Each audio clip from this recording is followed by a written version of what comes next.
Hello Nanbas and Nanbis. இன்னைக்கு வந்து நம்ம most frequently asked questions about CA course. அதாவது சிஏ ஸ்டூடெண்ட்ஸ் மத்தியில், ஸ்பெசிஃபிக்லி இந்த சிஏ ஃபவுண்டேஷன் ஸ்டூடெண்ட்ஸ் மத்தியில் இந்த சிஏ கோர்ஸ் பற்றின நிறைய டவுட்ஸ் இருக்குது, நிறைய கொஸ்டின்ஸ் இருக்குது. ஸோ அதெல்லாம் வந்து நம்ம ஆன்சர் பண்ண போகிறோம். வாங்க, லெட்ஸ் கெட் ஸ்டார்டட்.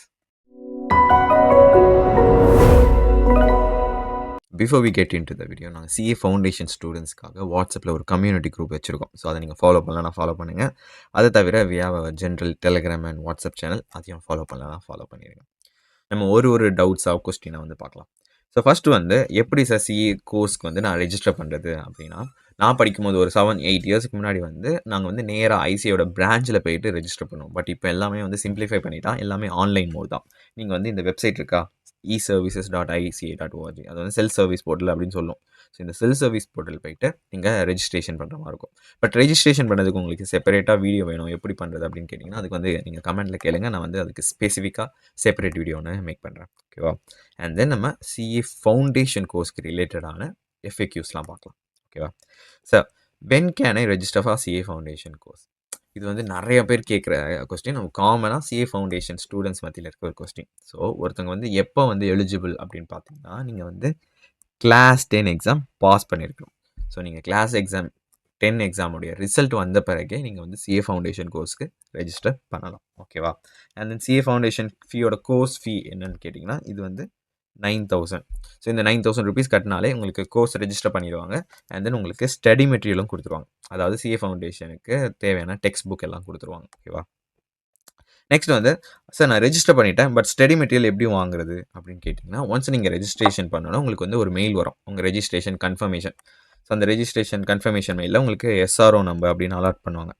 ஸோ நீங்கள் சவுதர்ன் ரீஜன் இருக்கனால உங்களுக்கு எஸ்ஆர்ஓ அப்படின்னு வரும். ஸோ டிஃப்ரெண்ட் ரீஜனில் இருந்தால் இங்கே வந்து பேர் மாறும். ஓகேவா? ஸோ இந்த மாதிரி இருக்கும், 6 நம்பர்ஸ் இருக்கும். ஸோ இது நேம் அலாட் பண்ணிவிட்டு உங்களுடைய ரெஜிஸ்ட்ரேஷனை கன்ஃபார்ம் பண்ணுவாங்க. ஸோ அந்த கன்ஃபர்மேஷன் மெயில் வந்தோடனே you can go to ICI CDS. இந்த வெப்சைட்டோட லிங்க் வந்து நான் டிஸ்கிரிப்ஷனில் கொடுக்குறேன். அந்த வெப்சைட்டில் போயிட்டு, ஸோ அந்த வெப்சைட் வந்து இப்படி தான் இருக்கும். ஸோ அந்த வெப்சைட்டில் இங்கே ரெஜிஸ்டர் நம்பர் அப்படின்னு இருக்கா, ப்ளஸ் கீழே பாஸ்வேர்டு இருக்குது. ஸோ உங்களுக்கு என்ன வரும்னா, இந்த யூசர் ஐடியில் வந்து நீங்கள் அந்த ஐசிஐ சிடிஎஸ் அப்படின்னு ஒரு வெப்சைட் இருக்கும், அதோட லிங்க் வந்து நான் கீழே கொடுக்குறேன்.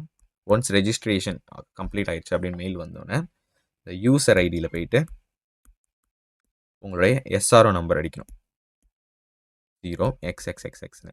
ஸோ நிறைய பேர் மட்டும் மிஸ்டேக் என்னென்னா, இதில் போயிட்டு @ica.org அப்படின்னு வந்து கொடுப்பாங்க. அது கொடுக்கக்கூடாது. வெறும் உங்களுடைய எஸ்ஆர்ஓ நம்பர் கொடுக்கணும். பாஸ்வேர்டில் வந்து உங்களுடைய date of birth. Let's say நான் வந்து 1 January 2000 பிறந்திருக்கேன்னா, நான் வந்து 01/01/2000 அப்படின்னு வந்து கொடுப்பேன் பாஸ்வேர்டு. ஓகேவா? ஸோ இப்படி போயிட்டோன்னா உங்களுக்கு வந்து கூப்பன் கொடுத்துருப்பாங்க. அந்த கூப்பனை வச்சு நீங்கள் ரெடீம் பண்ணிவிட்டு ஸ்டடி மெட்டீரியலை ஃப்ரீயாக வந்து வாங்கிக்கலாம். ஏன் ஃப்ரீனா, நீங்கள் ஆல்ரெடி அந்த ஸ்டடி மெட்டீரியல் ரிலேட்டடான காசை வந்து நீங்கள் ரெஜிஸ்ட்ரேஷன் பண்ணுறப்பவே வந்து கொடுத்துட்டீங்க. ஸோ தட் உங்கள் இந்த வெப்சைட்டில் போய்ட்டு நீங்கள் ஆர்டர் பண்ணிக்கலாம். ஓகேவா? ஸ்டடி மெட்டீரியல் வாங்கிட்டோம். ஒன்ஸ் வந்து ரெஜிஸ்ட்ரேஷன் வந்தோடனே நீங்கள் வந்து ஐசிஐ சிடிஎஸ் வெப்சைட்டில் போய்ட்டு ஸ்டடி மெட்டீரியல் வாங்கலாம். பட் அது கூட நீங்கள் வெயிட் பண்ண தேவையில்லை. நீங்கள் ஐசிஐ நாலேஜ் போர்ட்டல் அப்படின்னு ஒன்று இருக்கும், அதோட லிங்க்கையும் வந்து நான் கீழே டிஸ்கிரிப்ஷனில் கொடுக்குறேன். ஸோ அந்த புக் வர வரைக்கும் நீங்கள் வெயிட் பண்ண தேவையில்லை. இதோடைய டிஜிட்டல் காப்பி, அதாவது பிடிஎஃப் வெர்ஷன் வந்து ஐசிஐயோடைய இந்த நாலேஜ் போர்ட்டல் வெப்சைட்டில் வந்து இருக்கும். ஸோ அதையும் நான் காட்டுறேன். ஸோ இதுதான் வந்து ஐசிஐயோடைய நாலேஜ் போர்ட்டல். ஓகே, ஸோ இதில் வந்து ஸ்டடி மெட்டீரியல் நீங்கள் சிஏ ஃபைனல், இன்டர்மீடியட், ஃபவுண்டேஷன் எல்லாத்துக்கும் வந்து போகலாம். இப்போ ஃபவுண்டேஷனுக்கு நான் போகிறேன். ஃபவுண்டேஷனில் போய்ட்டு லெட்ஸ் நான் இப்போ வந்து ஒவ்வொரு சப்ஜெக்ட்டுக்கும் வந்து நீங்கள் ஆன்லைன்லேருந்து பிடிஎஃப் பார்க்கலாம். இது வந்து ஃபுல்லாக வந்து ஃப்ரீ தான். ஓகே, இதுக்கு வந்து நீங்கள் எதுவும் பே பண்ண தேவையில்லை. ப்ளஸ் இது வந்து அப்டேட்டடாக இருக்கும். ஸோ இப்போ நான் அக்கௌண்டிங்கில் ஃபஸ்ட் மாடியூலில் ஒரு தியராட்டிக்கல் ஃப்ரேம் ஒர்க் பார்க்கணும்னா போய் உடனே வந்து நான் டவுன்லோட் பண்ணிவிட்டு பார்க்கலாம். ஸோ அந்த மாதிரி இருக்கும். ஓகேவா?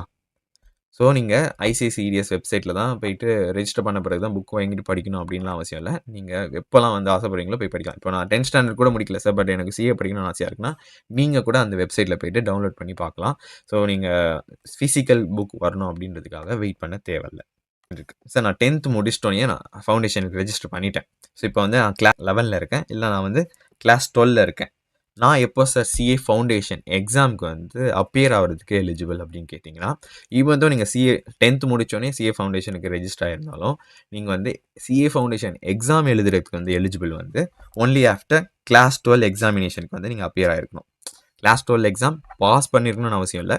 ஜஸ்ட் நீங்கள் அந்த எக்ஸாமுக்கு அப்பியர் ஆயிருந்தாலே போதும். ஸோ ஃபார் எக்ஸாம்பிள் இப்போ வந்து மார்ச் அப்போ வந்து எக்ஸாம் எழுதியிருக்கேன். மார்ச் 2025ல. அதோட ரிசல்ட் வந்து லெட்ஸ் சே அஸ்யூம் ஜூனில் தான் வரும். பட் இன் பிட்வீன் நம்மளுக்கு மே மாதம் வந்து ஃபவுண்டேஷன் எக்ஸாம் இருக்குது கரெக்டாக. ஸோ ஈவன் தோ நீங்கள் எக்ஸாம் வந்து அப்பியர் ஆயிருக்கீங்க, பட் ரிசல்ட் வந்து நெக்ஸ்ட் மாதம் தான் வரும், அதாவது ஜூன் மாதம் தான் வருதுனாலும் இருந்தாலும் வந்து நீங்கள் வந்து இந்த எக்ஸாமுக்கு வந்து எலிஜிபிள் அப்படின்னு சொல்கிறாங்க. பிகாஸ் அதோடைய எலிஜிபிலிட்டி கண்டிஷன் வந்து நீங்கள் ஜஸ்ட் 12th எக்ஸாம் வந்து அப்பியர் ஆயிருந்தால் போதும், பாஸ் பண்ணியிருக்கணும் அப்படின்றது அவசியம் இல்லை. ஓகேவா? நெக்ஸ்ட் வந்து சிஏ ஃபவுண்டேஷன் எக்ஸாம் வந்து இயர்லி 3 டைம்ஸ் நடக்கும். ஒன்று வந்து மே மாதம் ஒன்று நடக்கும், செப்டம்பர் மாதம் ஒன்று நடக்கும், ஜான்வரி ஒன்று நடக்கும்.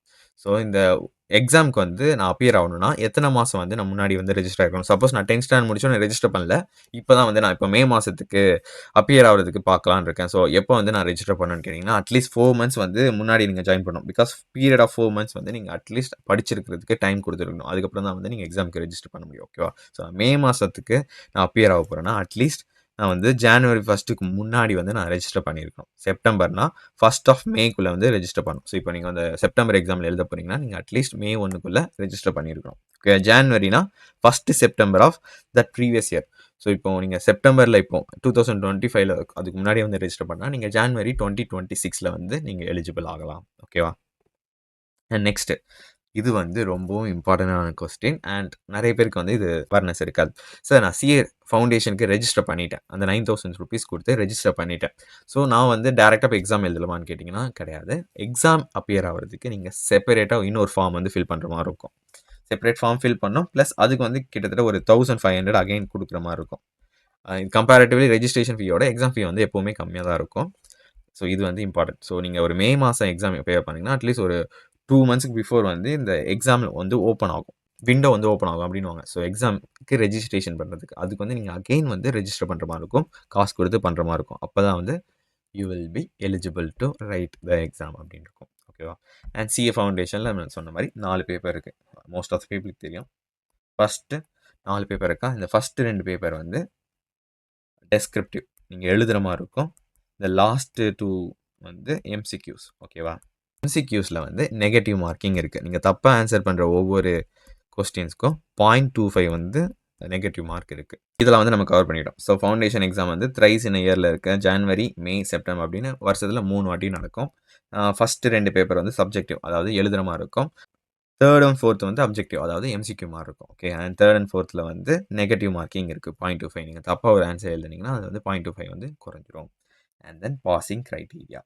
பாசிங் க்ரைட்டீரியாவில் 2 கண்டிஷன் இருக்குது. ஒன்று இண்டிவிஜுவல் பேப்பர்ஸில் 40 மார்க்ஸ் எடுக்கணும், அண்ட் தென் அக்ரிகேட்டாக 50 மார்க்ஸ் எடுக்கணும்.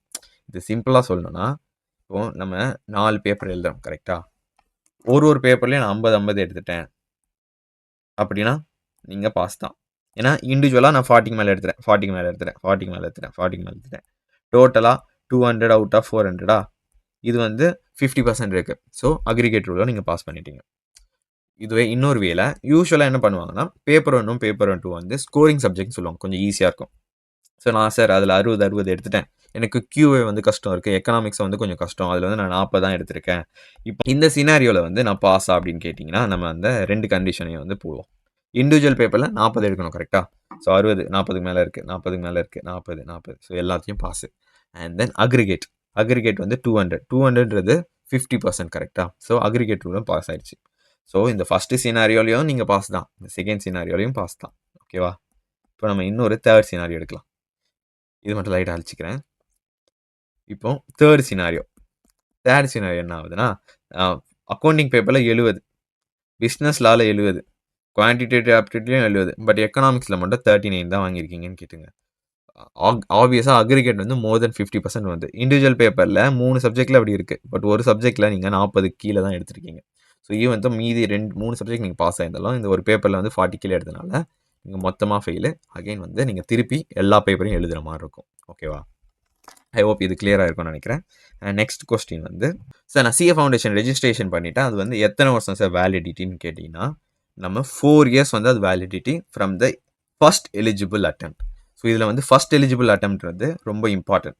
ஏன் அப்படி சொல்கிறேன்னா, இப்போ லெட்ஸ் சே நான் வந்து 10th எக்ஸாம் பாஸ் பண்ணிட்டேன் சார், 2025ல நான் 10th பாஸ் பண்ணிட்டேன், நான் இப்போவே ரெஜிஸ்ட்ரேஷன் பண்ணிட்டேன் அப்படின்னா இதோட வேலிடிட்டி இதுலேருந்து 4 வருஷமா 2029 அப்படின்னு கேட்டிங்கன்னா கிடையாது. பிகாஸ் இதுல வந்து first eligible attempt. So even though நீங்க 2025ல வந்து 10th எக்ஸாம் பாஸ் பண்ணியிருந்தாலும், உங்களோட ஃபர்ஸ்ட் எலிஜிபிள் அட்டெம்ப்ட் எப்போ? நீங்க 12th எக்ஸாம் 2027 எழுதுவீங்களா? அதுக்கப்புறம் தானே. ஸோ அதுலேருந்து தான் வந்து அந்த 4 இயர்ஸ் கால்குலேட் பண்ணுவாங்க. ஸோ 2031 தான். ஸோ நீங்க 10th எக்ஸாம் முடிச்சோனயே நீங்க சிஏ ஃபவுண்டேஷன்ல ரெஜிஸ்டர் பண்ணா எந்த நெகட்டிவும் பாயிண்ட்ஸ் இல்ல. ஓகேவா? நீங்க 12th எக்ஸாம் அப்பியர் ஆயிட்ட பிறகு, அதுக்கப்புறம் வர ஃபர்ஸ்ட் எலிஜிபிள் அட்டெம்ப்ட்லேருந்து தான் அந்த 4 இயர்ஸ் வேலிடிட்டி வந்து கணக்கு பண்ணுவாங்க. ஓகேவா? அண்ட் தென் இதுவும் again important point. Sir once நான் 4 இயர்ஸ் ஆயிடுச்சு. 4 இயர்ஸ்ல என்னால பாஸ் பண்ண முடியல. நான் 12th வந்து 2027ல முடிச்சுட்டேன். பட் அதுக்கப்புறம் நான் சிஏ ஃபவுண்டேஷன் குடுத்துக்கிட்டே இருக்கேன். என்னால 31 வரைக்குமே முடிக்க முடியல. என்னால இந்த சிஏ ஃபவுண்டேஷன் கோர்ஸ வந்து ரெனியூவல் பண்ண முடியுமா? ரீவேலிடேட் பண்ண முடியுமான்னு கேட்டீங்கன்னா, it is not permitted at the foundation level. ஃபவுண்டேஷன்ல இந்த 4 இயர்ஸ் முடிஞ்சுச்சுன்னா, உங்க லைக் இந்த சாப்டர் க்ளோஸ் அந்த மாரி தான். ஸோ உங்களால திருப்பி அத ரெனியூவல் பண்ண முடியாது. சிஏ இன்டர்மீடியேட் கோர்ஸ் வேலிடிட்டி வந்து ஒன் டைம் வந்து நீங்க ரெனியூ பண்ணலாம். ஸோ அது வந்து 5 இயர்ஸ் வேலிடிட்டி. அது வந்து வேலிடேஷன் வந்து ஒன்லி ஒன்ஸ் வந்து பெர்மிட்டட். விச் மீன்ஸ் நீங்க உங்களுக்கு 10 இயர்ஸ் கிடைக்கும் to complete the CA intermediate. And final பார்த்தீங்கன்னா, சிஏ ஃபைனல் எக்ஸாம்க்கு வந்து ரீவேலிடேஷன்ல எந்த லிமிட்டுமே கிடையாது. நீங்க ஒவ்வொரு 10 இயர்ஸ்க்கும் ஃபர்ஸ்ட் வந்து இனிஷியலா ரெஜிஸ்ட்ரேஷன் பண்றது வந்து 10 இயர்ஸ் வேலிடிட்டி. அதுக்கப்புறம் ஒவ்வொரு 10 இயர்ஸும் நீங்க 500 குடுத்துட்டு ரெனியூவல் பண்ணிக்கிட்டே இருக்கலாம். ஸோ சிஏ ஃபவுண்டேஷன்ல ரெனியூவலே பண்ண முடியாது. அந்த 4 இயர்ஸ்ல நீங்க முடிச்சே ஆகணும். சிஏ இன்டர்மீடியேட்ல நீங்க 10 இயர்ஸ் இருக்கு. First initial 5 years and then one time வந்து ரெனியூவல் பண்ணிக்கலாம். சிஏ ஃபைனல்ல அன்லிமிட்டட் டைம்ஸ் இருக்கு. அண்ட் ஒரு வாட்டி பண்றது வந்து 10 இயர்ஸ் வேலிடிட்டி இருக்கு. ஐ ஹோப் உங்களுக்கு சிஏ ஃபவுண்டேஷன் ரிலேட்டடா இந்த சிஏ கோர்ஸ் ரிலேட்டடா எல்லா டவுட்ஸும் கிளாரிஃபை ஆயிருக்கும்னு நினைக்கிறேன். இது மீறி ஏதாச்சும் டவுட் இருந்தா கமெண்ட்ஸ்ல கேளுங்க. ஐ reply to those. Okay. And thank you so much. I hope இது ரொம்ப இன்ஃபர்மேட்டிவா இருக்கும்னு நினைக்கிறேன். அண்ட் உங்களை எல்லாரையும் இன்னொரு இன்ட்ரெஸ்டிங்கான வீடியோவில் பார்க்குறேன். அன்டில் தென் பாய் பாய். Take care.